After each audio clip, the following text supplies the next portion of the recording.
السلام علیکم. آفتاب احمد ایک نئے پروگرام کے ساتھ آج آپ کے سامنے موجود ہیں. آج ہمارا پروگرام انتہائی اہمیت کا حامل ہے ان لوگوں کے لیے جو لوگ شاید اپنی بیماریوں کی وجہ سے بہت زیادہ پریشان ہیں, ان لوگوں کے لیے جو لوگ چاہتے ہیں کہ وہ صحت یاب ہو جائیں. تو ان لوگوں کے لیے ہی یہ پروگرام منعقد کیا گیا ہے.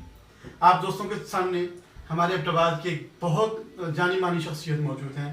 ان کے آباء و اجداد ہمارے ساتھ اس ایبٹ آباد میں کام کر چکے ہیں. کیا کام کر چکے ہیں, کون شخصیت ہیں, تو چلیں انہی سے پوچھتے ہیں ان کا نام. اور پلیز جی سر, آپ کا نام. السلام علیکم ورحمۃ اللہ. جی آفتاب بھائی بہت شکریہ مدعو کیا اور عوام الناس کو ہماری خدمات کے بارے میں ہزارہ ڈریم کے صحت عامہ کے حوالے سے جو بھی مسائل ہیں ان پہ بات کرنے کی بجائے,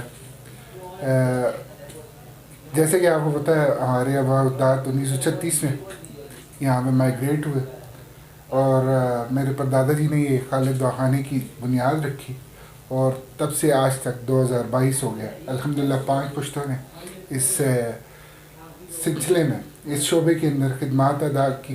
جس طرح میرے والد صاحب ایک جان مانے مشہور حکیم اور پنساری خالد صاحب, حکیم خالد صاحب, ان کی خدمات سے پورا ہزارہ ڈویژن, نہ صرف ہزارہ ڈویژن بلکہ ایبٹ آباد اور پاکستان کے بیشتر لوگ واقف ہیں. الحمدللہ اس فیلڈ سے منسلک ہے. میں نے خود ابتدائی تعلیم بنات تعلیم القرآن سے حاصل کی ہے اور اس کے بعد گریجویشن کی ہے ہزارہ یونیورسٹی سے انگلش لٹریچر کے اندر. اس کے بعد میں طب کی شعبے سے, کیونکہ یہی روز ذریعہ معاش ہم لوگوں کا, اور میرے آباء اجداد کی ٹریننگ تھی اور یہ لیگیسی میں پٹ آن کرنا چاہ رہا تھا. اور اسے کرتے ہوئے میں اجمل طبیہ کالج راول پنڈی گیا, جہاں سے میرے دادا جی نے, میرے والد صاحب نے, میرے 2 چچاؤں نے اور خاندان کے باقی افراد نے تعلیم حاصل کی. ایک معتبر ادارہ ہے اجمل طبیہ کالج, جس کی ایفیلیشن وفاقی طبی کونسل سے ہے. جی حکیم صاحب آپ سے میں یہ پوچھنا چاہوں گا کہ ایبٹ آباد میں بہت سے لوگ بہت سی بیماریوں کے ساتھ شکار ہیں. تو کون سی ایسی پریشانی, کون سی ایسی بیماری ہے جو یہاں پہ لوگوں کو زیادہ لاحق ہو رہی ہے؟ عمومی طور پہ وبائی امراض جس طرح موسم بدلتا وہ اس میں لوگ مبتلا ہوتے رہتے ہیں. جس طرح یہ آج کل ڈینگی کا سیزن ہے, لوگ ڈینگی کے متاثرین ہو رہے ہیں. شدید گرمیوں کے اندر پیٹ کی انواع و اقسام کی بیماریاں ہوتی ہیں, اسہال ہوتا ہے, اس طرح کلنج ہوتا ہے, کافی ساری بیماریوں کے اندر. جو عمومی طور پہ آج کل لوگوں کو بیماری ہو رہی ہے وہ غذا کی وجہ سے, نقرس جوڑوں کا درد بہت زیادہ ہے. وجہ المفاصل ہے, لوگوں کے چھوٹے بڑے جوڑوں میں تکلیف رہتی ہے, عموماً لوگ اس حوالے سے آتے رہتے ہیں. اس کی وجہ ہمارا جو ڈائٹ پلان ہے یا کھانے کا نظام ہے وہ بیلنس ڈائٹ پہ نہیں ہے, اور جو غذا مطلب دستیاب ہے وہ آرٹیفیشل ہے, آرگینک نہیں رہی, اور اس کے اندر کیمیکل کمپاؤنڈز ہونے کی وجہ سے ایک مشکل ہے. اور دوسرے لوگوں نے نیچرل چیزیں کھانی چھوڑ دی, جس طرح قدرتی پیداوار کی سبزیاں, جیسے آپ جس طرح ہم دیکھتے رہے ہیں بچپن سے کہ یہ نویں شہر کے علاقے میں ہمارے لوکل سبزیاں ہوتی تھیں, شلجم ہوتے تھے, مولیاں ہوتی تھیں, گاجریں لگتی تھیں, اور وہ اس پہ کھادے بھی اس طرح کی فرٹیلائزر نہیں یوز ہوتے تھے. اب وہ چیزیں نہیں رہیں, اور گندم ہوتی تھی ہمارے علاقے کی اپنی ہزارے کی. ملکی پیداوار کے حساب سے بھی وہ چیزیں ختم ہو گئی ہیں, لوگ سینتھیٹک فوڈ, پروسیس فوڈ پہ چلے گئے ہیں. اس کی وجہ سے بہت سے لوگوں کو بیماریاں ہیں, جس طرح جوڑوں کا درد, گردے کا درد, جگر بہت سارے اقسام کی بیماریاں. پھر پانی, جو پہلے چشموں کا پانی ہوتا تھا, جس طرح ہم نے اپنے بچپن میں دیکھا لیاسی کا ایک چشمہ اور وہ ساری چیزیں, اور اس طرح چھوٹے چھوٹے چوہے اور ٹھنڈے چوہے پہ پانی ہوتا تھا. پھر کافی زیادہ وہ منرل واٹر بھی ختم ہوتا جا رہا ہے بورنگ کی وجہ سے, اور اس وجہ سے بہت سارے بیماریوں نے جنم لے لیا. اب لوگ عموماً ان بیماریوں میں مبتلا رہتے ہیں, اور خصوصی ڈائبٹیز میں, کیونکہ اب لوگوں کے اندر اتنا اسٹیمنا نہیں رہا کام کرنے کا, کھایا سہولیات زیادہ ہو گئی ہیں, واک نہیں ہے, ایکسرسائز نہیں ہے. اس کی وجہ سے لوگوں کو مختلف بیماریاں, جس طرح یہ ذیابیطیز کے مریض بہت زیادہ عام ہوتے جا رہے ہیں. خون گاڑھا ہونے کی وجہ سے, کولیسٹرول لیول زیادہ ہونے کی وجہ سے امراض قلب میں بہت زیادہ اضافہ ہو گیا ہے. کیونکہ لائف اسٹائل چینج ہو گیا, ذہنی مشقت رہ گئی ہے, جسمانی مشقت ختم ہو گئی, تو لوگ تھکے آ رہے ہیں. معاشرے میں پریشانیاں اتنی ہیں معاشرے کی کہ وہ اپنی صحت کو لوگ وقت ہی نہیں دے پا رہے, کیونکہ معیشت مشکل ہو گئی ہے, اور معیشت جب مشکل ہوتی ہے تو لوگ ذہنی طور پہ بیمار ہونا شروع ہوتے ہیں, اور کچھ چیزیں نفسیاتی طور پہ لوگ بیمار ہیں. دیکھیں آپ اکثر معاشرے میں دیکھتے ہیں روڈ کراس کرتے ہوئے لوگ اکثر کسی نہ کسی پریشانی کے اندر, اور وہ پھر کسی نہ کسی حادثے کا موجود ہو جاتی ہیں. یا آپ عمومی طور پہ لوگوں کو دیکھیں بلائیں راستے میں چلتے ہوئے لوگ ذہنی طور جلدی غصہ آ جانا, تو وہ ذہنی طور پہ لوگ بے روی کا شکار ہے. معاشی اور معاشرتی مسائل کی بنا پر یہ ہونا, انسانی رویوں کا بدل جانا, یہ کافی ساری چیزیں ہیں جن کی وجہ سے آج آپ نہ تو صحت مند معاشرہ تصور کر سکتے اور نہ ہی صحت مند. صاحب میں آپ سے اگلا سوال کرنا چاہتا ہوں. یہ روڈ کے کنارے اکثر آپ دیکھتے ہیں عطائی حکیم بیٹھے ہوتے ہیں اور یہ لوگوں کو حوازیں دے رہے ہوتے ہیں, چیز کر کے بلا رہے ہوتے ہیں, جی ادھر آؤ کہ میں تمہاری بیماری کا علاج کر رہا ہوں, جس کو حالانکہ وہ خود بیمار نظر آ رہے ہوتے ہیں. تو ان لوگوں کے بارے میں آپ کیا کہیں گے؟ جی میں اکثر یہ سوال کیا جاتا ہے, اکثر اس سوال کے متعلق پوچھا جاتا, تو میری ایک مؤدبانہ گزارش ہے سب عوام سے, ویور سے, آپ کے اسپیشلی, کہ خدا را ان لوگوں سے بچیں. کسی بھی کوالیفائڈ حکیم, کسی بھی کوالیفائڈ ہومیوپیتھک ڈاکٹر, کسی بھی کوالیفائڈ اسپتال یعنی ایلوپیتھک طریقہ علاج کو اپنائیں, اور خدا را اپنی صحت کے ساتھ نہ کھیلیں.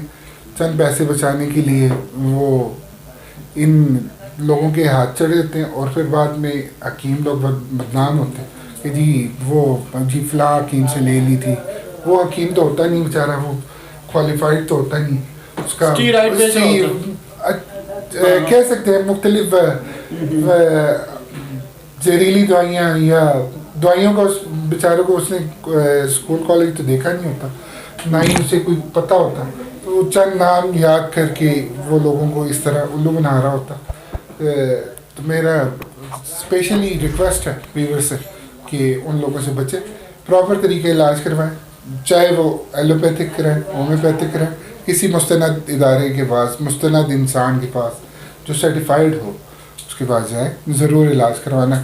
اور آج کل تو دیکھیں جس طرح طبیات میں ہماری دوائیاں سستی ہوتی ہیں, اسی وجہ سے آپ نے ہومیوپیتھک کی دوائیاں بھی سستی ہوتی ہیں, اور صحت کارڈ کی وجہ سے تو گورنمنٹ نے اس چیز کو بھی بڑا سستا کر دیا, اور آپ 10 روپے کی پرچی پہ 10 لاکھ روپے تک عمومی علاج کروا سکتے ہیں. تو ان چیزوں کو ایوائڈ کریں, ایک مستند طریقے سے علاج کروائیں, ضرور ڈاکٹر کو کنسلٹ کریں. کوئی چھوٹا موٹا مسئلہ نہیں ہوتا, اگر چھوٹا پرابلم بھی ہے تو لوگوں کو ڈاکٹرز کے پاس جانا چاہیے, اسپتال کے اندر جانا چاہیے, اور اسے کنسرن کرنا چاہیے, کیونکہ وہ چھوٹا مسئلہ بعض دفعہ جان لیوا ہوتا ہے یا بڑے مسئلے کا موجود ہوتا ہے. حکیم صاحب آپ اگر آج کل کے دور میں دیکھیں, آج کل کے معاشرے میں دیکھیں تو 3 طرح کے علاج چل رہے ہیں نا.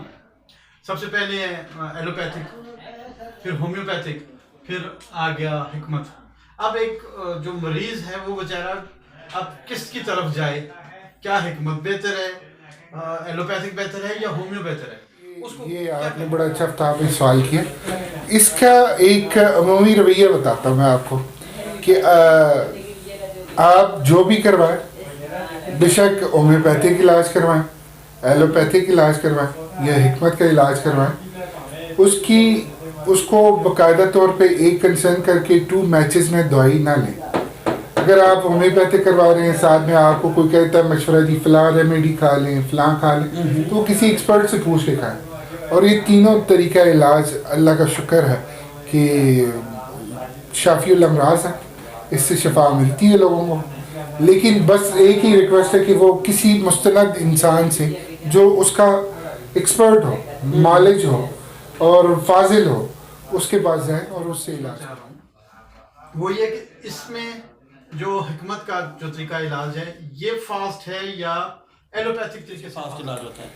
دیکھیں جی, یہ جو حکمت ہے یہ mother of all curing diseases ہے, یہی بیسک طریقہ علاج ہے. آپ آج ایلوپیتھک دیکھتے ہیں تو وہ اکثر جڑی بوٹیوں کے یہی یا تو سنتھسائز کمپاؤنڈس ہوتے ہیں یا ان کی بیس سے کوئی نہ کوئی جڑی بوٹی ہوتی ہے جس سے وہ دوائیں تیار کی جاتی ہیں. ہومیوپیتھک دوائیاں دیکھ لیں, جتنے بھی ماڈرن ٹینچرز ہیں وہ جڑی بوٹیوں کی سے ہی نکالے جاتے ہیں. انہیں ایک خاص طریقے سے الکوہل کے اندر خاص ٹائم کے لیے رکھا جاتا ہے اور یہی اس کے نتائج نکالتی ہے. کافی ساری دوائیاں انہی سے اخذ کی جاتی ہیں. تو یہ ایک طریقہ علاج قدیم ہے, مؤثر ہے. دنیا کی بیشتر ترقی یافتہ ممالک میں اب نیوٹراسیوٹیکل کا دور ریوائو ہو رہا ہے. کافی سارے لوگ دوبارہ اس کی طرف آ رہے ہیں کیونکہ مادر نیچر کے حوالے سے ان کی سائیڈ افیکٹس کم ہیں.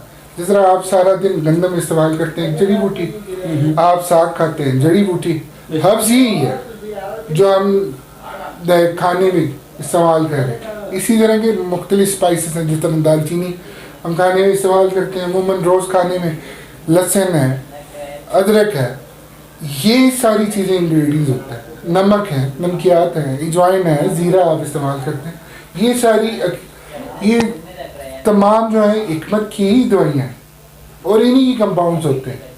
انہی کی چیزیں ملا کر کے مرکب بنائے جاتے ہیں جو آپ عمومی طور پہ روز اور صبح شام استعمال کر رہے ہوتے ہیں اپنی غذا کے اندر. ہمیں اصل میں پتہ نہیں ہوتا کہ اس کی افادیت کتنی ہے اور وہ کتنی ڈوز لینی. وہ آپ کسی ماہر سے رابطہ کر کے پوچھ سکتے ہیں اور اس سے علاج کروا سکتے ہیں. بڑی مہربانی حکیم صاحب, ہم آج سے بہت سی چیزیں آپ سے سیکھنے کو ملی اور ہم لوگوں نے اور میرے ویورز نے آپ سے انشاءاللہ نیکسٹ ہمارا جو پروگرام ہوگا اس میں آپ سے سوال بھی کریں گے. ویورز سے آپ اگر کچھ ہمارے ویورز کو کچھ نصیحت کرنا چاہیں, کچھ کہنا پہلے چاہیں. تو رافتہ بھائی پھر ونس اگین آپ کا اور آپ کی ٹیم کا بڑا شکریہ. آپ نے مجھے اس ناچیز کا انٹرویو کیا اور لوگوں کی آگاہی کے لیے مجھے استعمال کیا. میں جو کچھ کر سکا انشاءاللہ معاشرے کی. اور ویور سے یہی درخواست ہے کہ بھائی کا چینل زیادہ سے زیادہ سبسکرائب کریں, شیئر کریں, اس پہ کمنٹس بھیجیں اور تاکہ یہ فیڈ بیک آپ کی فیڈ بیک پہ اس پروگرام کے اندر بہتری لا سکیں. تھینک یو, بہت شکریہ. تھینک یو, بہت اللہ